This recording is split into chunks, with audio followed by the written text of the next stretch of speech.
Battlefield 6 just shattered records, but it also shattered something else. The exact same thing Call of Duty fans have been complaining about for years. One single glaring flaw, and it's got nothing to do with gunplay, maps, or weapon balance. It's the UI, and according to thousands of players, it's complete trash. The worst part? This one design choice could shape how every shooter looks for the next decade. Let's rewind. The first open beta weekend for Battlefield 6 just wrapped, and it was massive, the biggest open beta in the series' history. Over 500,000 concurrent players on Steam alone, even beating Call of Duty's all-time peak on the Call of Duty HQ app. That's not just a win, that's a statement. For years, Call of Duty has ruled the FPS space. Every fall, a new release, millions of players. But this beta, it reminded fans why they loved Battlefield. Large-scale, squad-based chaos. Everything was lining up for a triumphant return, until players opened the menus. It started with a Reddit post that blew up, 12,000 upvotes, 2,000 comments. The verdict? Battlefield 6's UI is trash. Players say it's almost a copy-paste of Call of Duty's most hated design, a controller-friendly, tile-based layout that looks more like Netflix than a military shooter.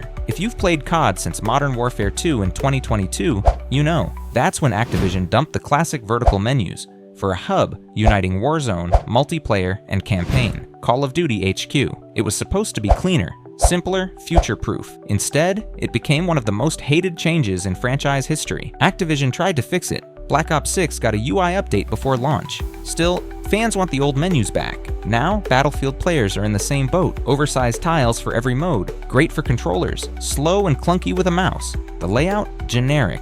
No real Battlefield personality. One player called it codified. Another said, looks identical to the last 4 COD games. One summed it up perfectly. Swap the menus between games and most players wouldn't even notice. So, why does this matter? Sure, a bad UI doesn't ruin the gameplay. You can still enjoy massive battles, tight gunplay, destructible buildings, but the UI is the first thing you see. It's the handshake.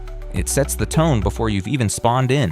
When Battlefield 6 adopts the same style as Call of Duty, it sends a message. The identity of shooters is blending into one generic mold, and in a time when gamers crave authenticity, that's dangerous. Part of the problem? The industry-wide push for cross-platform and cross-progression. Publishers want one interface that works everywhere. Console, PC, even mobile. A tile-based UI is the easiest fix, but in doing so, they strip away the personality that made each game unique. And this trend is bigger than just Battlefield and Call of Duty, Fortnite, Halo Infinite, even Forza Horizon, all leaning into that same streaming service style menu. It's efficient, it's familiar, but it's boring. And when everything looks the same, players stop forming deep connections to specific games. For Battlefield, this is a turning point. EA has momentum, they've broken records, fans are paying attention, but if they keep a UI players already dislike, they risk losing that hype. And with Call of Duty still recovering from years of UI backlash, you'd think they'd avoid repeating the same mistake. Picture this, it's 2025, you fire up Battlefield 6 after months of hype. The first thing you see? A wall of tiles. Could just as easily be Warzone. No iconic Battlefield theme.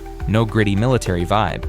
Just a menu that could be from any shooter. That's the risk. Losing the spark that makes Battlefield, Battlefield. Here's the irony. Battlefield 6 could actually dethrone Call of Duty this year. The beta already beat COD's biggest Steam peak. The hype is real. But if the out-of-match experience feels like a copy of the competition, that momentum could vanish. So here's my question to you. How much does a game's UI matter? Would you keep playing if the menus were clunky and uninspired? Or is that a deal breaker that kills the vibe before you even start? Drop your thoughts in the comments. I read them all, and I want to know if you agree with the outrage. And if you enjoyed this breakdown and want more deep dives into the biggest wins and the biggest missteps in gaming, hit subscribe. More is coming, and you won't want to miss it.